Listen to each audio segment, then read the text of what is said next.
Mu gihe isi yose yari yatangiye guhumeka nyuma y'ibyumweru by'intambara ikaze hagati ya Israel na Hamas, inkuru itunguranye yaturutse mu karere ka Gaza yongeye kubuza amahoro imitima ya benshi. Ku itariki ya 18 Ukwakira 2025, Israel yatangaje ko yagabye ibitero byo mu kirere byahitanye abanyapalestine batari bake, nubwo hari hashize amasaha make gusa batangaje ko bemeranyije guhagarika intambara n'umutwe wa Hamas. Ubu wakwibaza ati ubundi ni ukubera iki bibaye? Ni ukubera iki Israel ihise itungurana mu buryo nyine budasanzwe kuba yaturuka cyangwa se yagaba ibi bitero? Nuze gucikwa imva n'imvano y'ibi bitero.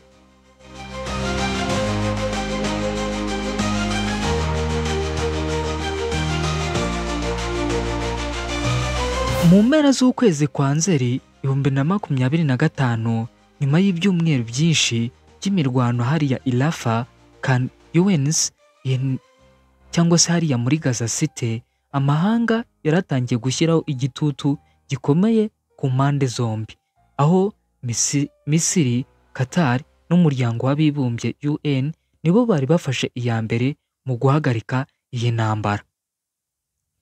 Amasezerano yakozwe cyangwa se yari yakoze yari agamije kurekura bamwe mu bafashwe mpiri ku mpande zombi, kwemeranya ko nta bitero byongera kubaho hagati yabo mu minsi igera muri 14, ndetse no gutanga inzira yo kwinjiza imfashanyo z'ibiribwa ndetse n'imiti ku baturage bo muri Gaza.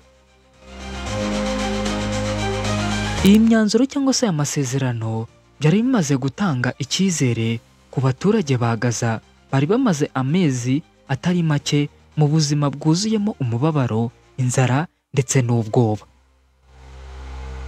Ariko ubwo amafoto yafatwaga abana basubiye mu mashuri n'abagore batangiye gusukura inzu zasenywe, yagaragaye ku mbuga nkoranyambaga ndetse na za televiziyo, ibintu byahinduye byagaragazaga ko bimaze guhindura isura.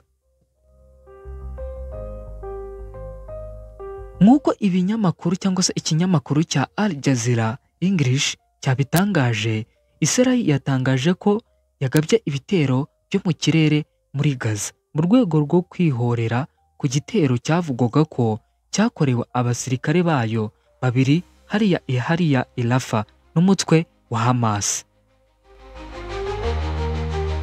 Ibyo bitero byahitanye abaturage benshi batari abasirikare, harimo n'abana ndetse n'abagore.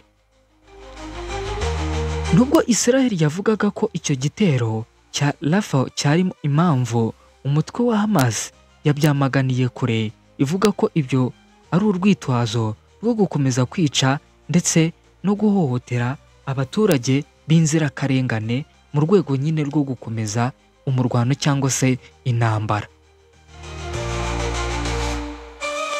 Ababibonye cyangwa se ababonye ibyo bitero cyangwa se abaturage bo muri Gaza bavuze yuko byari ibitero biteye ubwoba, aho umugabo umwe yabwiye itangazamakuru agira ati, twari twegereye cyangwa se twari twibereye mu mahoro tumaze iminsi mikeya twumva yuko intambara ihagaze, ariko ubwo twari twicaye cyangwa se ubwo twari turi mu mazu yacu twaje kumva indege hejuru y'amazu yacu, niko kurasa.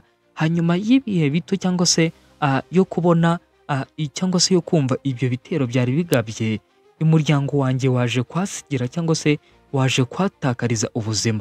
Kugeza ubu akaba ari nta muryango ukizana cyangwa nta muntu usigaranye umuryango. N'ibyo cyangwa se n'ayo makuru umugabo yari ari gutangariza ikinyamakuru Al Jazeera, agaragaza buryo ki ibitero byaje bitunguranye kandi bigahitana abantu benshi cyane.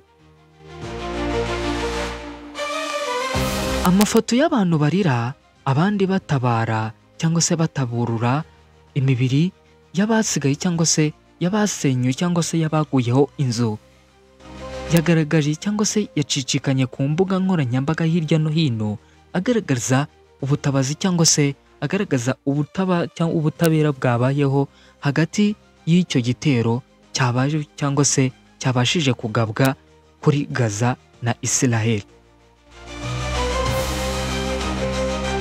Minisitiri w'ingabo za Israel we yavuze ko ibyo bitero byari ngombwa kugira ngo Hamas imenye ko nta cyangwa se nta kibi ishobora gukora mu gihe runaka cyangwa se ibitekereje, ngo kuko ngo bo bahora nyine biteguye kurwana kandi bashobora no kuba isomo mu gihe icyo ari cyo cyose.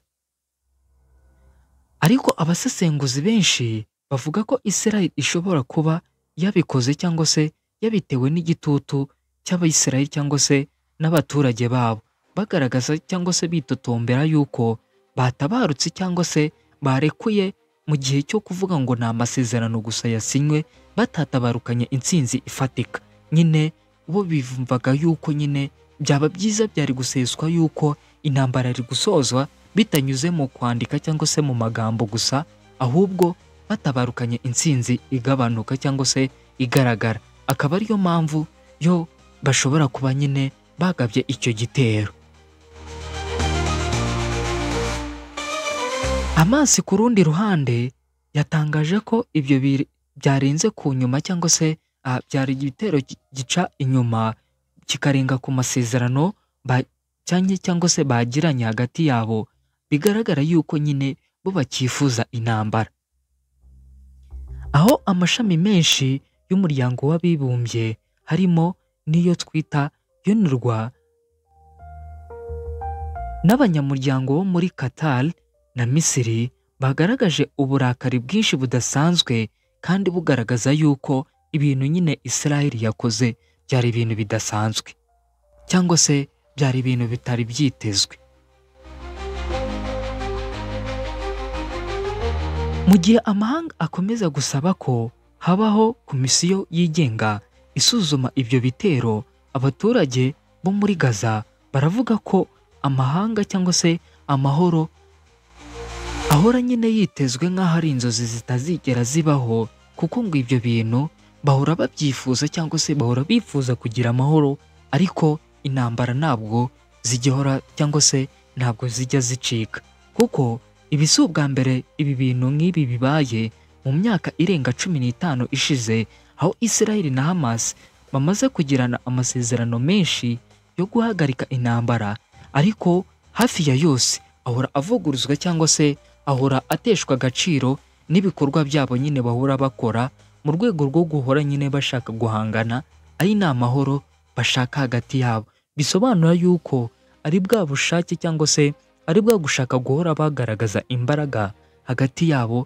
badashaka nyine kumvikana mu buryo bwimbitse.